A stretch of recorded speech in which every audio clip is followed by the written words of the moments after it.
यदि आप आंख बंद करके महात्मा गांधी की बातों पर विश्वास करते हैं तो इस वीडियो को अपनी जिम्मेवारी पर देखें, क्योंकि हम जो बात बताने जा रहे हैं ये आपको बुरा लग सकता है।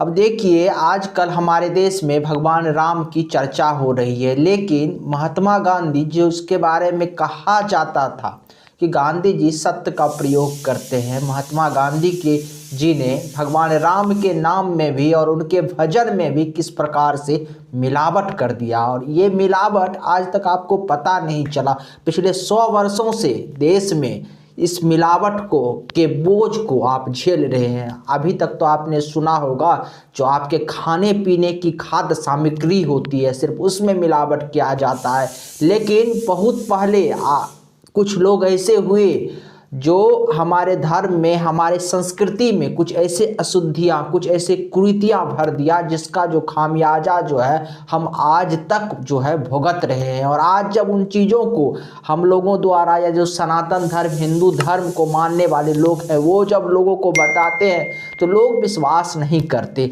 और वो लोग तो बड़े ही क्रूर लोग थे, वो लोग तो औरंगजेब थे, वो लोग तो जो है बाबर थे, तो मान भी सकते हैं। लेकिन महात्मा गांधी जैसे लोगों को, जिनको देश ने राष्ट्रपिता माना, उनकी क्या मजबूरी थी कि वो जाने या अनजाने में इस प्रकार के काम किए और राम के नाम में भी मिलावट कर गए। आपको जान के आश्चर्य होगा, और शायद इस विषय पर आज तक आपको ध्यान भी आपका नहीं गया होगा कि कितना बड़ा मिलावट जो है महात्मा गांधी ने कर दिया। आपने उस भजन को तो एक ना एक बार अपने जीवन में जरूर सुना होगा जो अक्सर महात्मा गांधी गाया करते थे। क्या था भजन, याद है आपको? नहीं तो हम सुनाते हैं।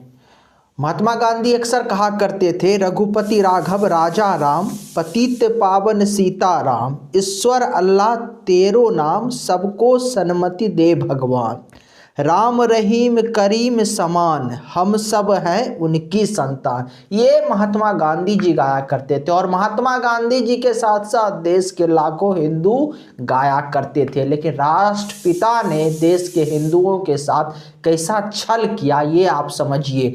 जबकि राष्ट्रपिता ने जो है किस प्रकार से जो ओरिजिनल भजन था, जिसको आज तक आपने नहीं सुना होगा, और जिन लोगों ने, जिन महात्माओं ने, जिन आचार्यों ने उन भजन को लिखा, उनका नाम तक आप नहीं जानते होंगे। और उनके भजन में किस प्रकार से मिलावट करके महात्मा गांधी ने इस भजन को अपना बना दिया, और किस प्रकार से हिंदू आस्था और भावना के साथ गांधी ने खिलवाड़ किया, ये अब आप देखिए। असली जो भजन था, ओरिजिनल जो भजन था, इसका जो लेखक थे, उनका लेखक का नाम है लक्ष्मणा आचार्य। और लक्ष्मणा आचार्य ने जो भजन लिखा उसको एक बार आप सुन लीजिए। लक्ष्मणा आचार्य द्वारा लिखित भजन है कुछ इस प्रकार है। रघुपति राघव राजा राम, पतित पावन सीता राम, सुंदर विग्रह मेघा श्याम, गंगा तुलसी शालिग्राम, भद्रगिरीश्वर सीताराम, भगत जनप्रिय सीताराम। लेकिन महात्मा गांधी इसमें ईश्वर और अल्लाह को भी ले आए। सोचिए, हिंदू धर्म में इस प्रकार से मिलावट, और ये मिलावट कब से चली आ रही है, और आज तक शायद हमारे देश के लाखों करोड़ों लोगों को पता नहीं होगा जो लक्ष्मणा आचार्य द्वारा जो भजन लिखा गया। लेकिन महात्मा गांधी द्वारा जो भजन गाया जाता था, इसके बारे में पूरा देश वाकिफ है। क्या दूसरे धर्म के धर्म ग्रंथों में, दूसरे देश धर्म के जो है धार्मिक जो उनके रीति रिवाज है, या जो उनके पूजा पद्धति है, उसमें इस प्रकार के मिलावट को कोई स्वीकार कर सकता है? क्या आप कुरान के आयत में कुछ मिलावट कर सकते हैं, कुछ अपने तरफ से डाल सकते हैं? ऐसा आपने देश में कभी सुना है? क्या आपने क्रिश्चियनों का, ईसाइयों का बाइबल में किसी प्रकार का मिलावट किसी ने कर दिया और उसको अपने तरीके से ढाल लिया? क्या आपने ऐसा सुना है कहीं भी? और क्या ऐसा हो सकता है? तो सोचिए, केवल हिंदू धर्म में ऐसा क्यों, और कितनी सहज भाव से आज हमारे देश के कुछ सेकुलर हिंदू जो है इसको स्वीकार भी करते हैं और कहते हैं इसमें कोई बुराई क्या है।